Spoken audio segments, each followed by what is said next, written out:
Hype ತಕ್ಕಂಗೆ ಇದೆಯಾ ಅಥವಾ ಇಲ್ವಾ? ಎಲ್ಲರಿಗೂ ನಮಸ್ಕಾರ. ರಾಜಧಾನಿ ಕ್ಲೂ ಚಾನಲ್ಗೆ ಸ್ವಾಗತ. ರಾಮಾಯಣ ಸಿನಿಮಾದ ಟ್ರೈಲರ್ ರಿಲೀಸ್ ಆಗಿದೆ. ಅದು ಇವತ್ತಿನ ಬೆಳಿಗ್ಗಿನ ಜಾವ ಬ್ರಾಹ್ಮಿ ಮುಹೂರ್ತ 4:15ಕ್ಕೆ. ಟ್ರೈಲರ್ ನೋಡಿದಾಗ ನನಗೇನು ಅನ್ನಿಸ್ತು ಅನ್ನೋದನ್ನ ಹೇಳೋಕ್ಕಿಂತ ಮುಂಚೆ ಟ್ರೈಲರಲ್ಲಿ ಎಲ್ಲ ಇದೆ, ಆದರೆ ಒಂದೇ ಒಂದು ಮಿಸ್ಸಿಂಗ್. ಅದು ಏನು ಅನ್ನೋದು ಲಾಸ್ಟಲ್ಲಿ ಹೇಳ್ತೀನಿ. ಟ್ರೈಲರ್ನ ಶುರುನಲ್ಲೇ ರಾವಣನ ಬಗ್ಗೆ ಹೇಳ್ತಾರೆ. ರಾವಣ ಯಾವ ಥರ ಎಲ್ಲ ಅತಾಳ ವಿತಾಳ ಸುತಾಳ ಪಾತಾಳ ರಸತಾಳ ಎಲ್ಲ ಲೋಕಗಳನ್ನ ಗೆದ್ದಿ ರಾಜ ಆಗಿ ಏಕೈಕ ಅಧಿಪತಿಯಾಗಿ ಇದ್ದಂಥ ರಾವಣನ ಸಂಹಾರ ಮಾಡೋದಕ್ಕೆ ಹೇಗೆ ರಾಮ ಬರ್ತಾರೆ ಅನ್ನೋದು ಎಲ್ಲರಿಗೂ ಗೊತ್ತಿರೋಂಥ ಕತೆ. ಆದರೆ ಇಲ್ಲಿ ರಾಮನಿಗಿಂತ ರಾವಣನೇ ತುಂಬ ಡಾಮಿನೇಟ್ ಮಾಡಿದ್ರ ಅಂತ ಅನ್ನಿಸ್ತಾ ಇದೆ. ಬಿಕಾಸ್ ಯಶ್ ಅವರ ಸ್ಕ್ರೀನ್ ಪ್ರೆಸೆನ್ಸು, ರಾವಣ ಲುಕ್ಕಲ್ಲಿ ಕಾಣಿಸ್ಕೊಂಡಿರೋವಂಥ ರೀತಿ ಮಾತ್ರ ನೆಕ್ಸ್ಟ್ ಲೆವೆಲಲ್ಲಿದೆ.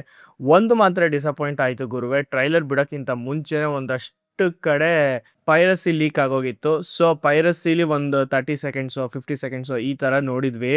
ಬಟ್ ಫುಲ್ ಫ್ಲೆಜ್ ನೋಡಬೇಕಾದ್ರೆ literally goose bumps because of rocking star Yash ಅವ್ರು ಮಾತ್ರ ಲಿಟ್ರಲಿ ಅಲ್ಟಿಮೇಟ್ ಆಗಿದೆ.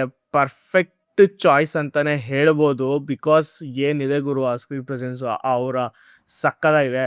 ನನಗೆ ಇದರಲ್ಲಿ ರಾಮನ ಅವತಾರದಲ್ಲಿ ಕಾಣಿಸಿಕೊಂಡಿರೋ ಅಂಥ ನಮ್ಮ ರಣವೀರ್ ಕಪೂರ್ ಅವರು ಸಕ್ಕದಾಗಿದ್ದಾರೆ. ಪರ್ಫೆಕ್ಟ್ ಚಾಯ್ಸ್ ಅನಿಸುತ್ತೆ. ಬಿಗಿನಿಂಗಲ್ಲಿ ಓಕೆ ಅನಿಸ್ತಾ ಇತ್ತು, ಆದರೆ ಇವತ್ತು ಫುಲ್ ಫ್ಲೆಜ್ ಟ್ರೈಲರ್ ನೋಡ್ಬೇಕಾದ್ರೆ ಏನಿದೆ ಗುರು, ಏನು ಸಖತ್ತು. ಆ ಮರ್ಯಾದೆ ಪುರುಷೋತ್ತಮ ಜೈ ಶ್ರೀರಾಮ್ ಅಂತ ಏನು ಹೇಳ್ತಾರೆ ಅದ್ರಲ್ಲಿ ಕಾಣಿಸ್ತಾ ಇದೆ. ಇದಕ್ಕಿಂತ ಮುಖ್ಯವಾಗಿ ಇನ್ನೊಂದು ಎಲಿಮೆಂಟ್ನ ನೀವು ಇಲ್ಲಿ ಅಬ್ಸರ್ವ್ ಮಾಡೋಕ್ಕೆ ಹೋದರೆ, ಸೀತಾ ಕ್ಯಾರೆಕ್ಟರ್ ಮಾಡಿರೋ ಸಾಯಿ ಪಲ್ಲವಿ ಅವರು ಕೂಡ ಸೂಪರಾಗಿ ಕಾಣಿಸ್ತಾ ಇದೆ. ಪರ್ಫೆಕ್ಟ್ ಸ್ಟಾರ್ ಕ್ಯಾಸ್ಟ್ ಅಂತಲೇ ಹೇಳ್ಬೋದು. ಇಲ್ಲಿ ಪ್ರೊಡಕ್ಷನ್ ಟೀಮ್ ಮತ್ತು ಡೈರೆಕ್ಷನ್ ಟೀಮ್ ಎಲ್ಲರೂ ಗೆದ್ದಿದ್ದಾರೆ. ರಾವಣನ ಪುಷ್ಪಕ ವಿಮಾನ ಆಗಿರ್ಬೋದು, ಶೂರ್ಪನಖ ಕ್ಯಾರೆಕ್ಟರ್ ಆಗಿರ್ಬೋದು. ಆದರೆ ಇಲ್ಲಿ ಮಂಡೋದರಿ ಬಗ್ಗೆ ಎಲ್ಲೂ ಹೇಳಿಲ್ಲ, ತೋರಿಸಿಲ್ಲ. ನೋಡೋಣ ಸಿನಿಮಾದಲ್ಲಿ ಕಾಜಲ್ ಅಗರ್ವಾಲ್ ಅವರು ಎಷ್ಟು ಹೊತ್ತು ಕಾಣಿಸ್ಕೋತಾರೆ ಅನ್ನೋದು ಸಸ್ಪೆನ್ಸ್ ಆಗೇನೆ ಇಟ್ಟಿದ್ದಾರೆ. ಆದರೆ ಇಲ್ಲಿ ಈ ಟ್ರೈಲರ್ನಲ್ಲಿ ಕಂಪ್ಲೀಟ್ ಪಾರ್ಟ್ 1 ಕಥೆನೇ ಇಲ್ಲಿ ಹೇಳಿದ್ದಾರೆ.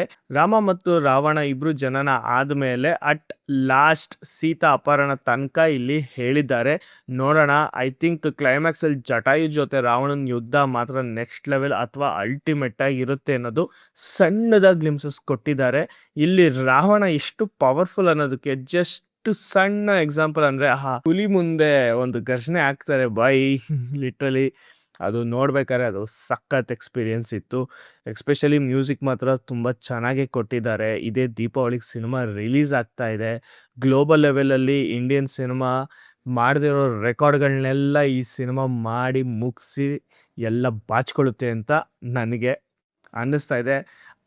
ನನಗೆ ಲಿಟ್ರಲಿ ಟ್ರೈಲರಲ್ಲಿ ಕೆಲವೊಂದು ಕಡೆ ಆ್ಯನಿಮೇಷನ್ಸ್, ಐ ಮೀನ್ VFX ಅಥವಾ CG ವರ್ಕ್ ಇನ್ನೊಂದು ಚೂರು ಚೆನ್ನಾಗಿ ಬೆಟರ್ಮೆಂಟ್ ಮಾಡ್ಬೋದಾಗಿತ್ತೇನೋ ಅಂತ ಅನ್ನಿಸ್ತು. ಕೆಲವೊಂದು ಕಡೆ ನನಗೆ ಈ ಹಾಲಿವುಡ್ ಆ್ಯನಿಮೇಷನ್ ಸಿನಿಮಾಗಳು ಬರ್ತಲ್ಲ, ice age, angry birds, so ಆ ಥರದ್ದು ಕೆಲವೊಂದು ಫ್ರೇಮ್ಗಳಲ್ಲಿ ಹಂಗೆ ಅನ್ನಿಸ್ತು.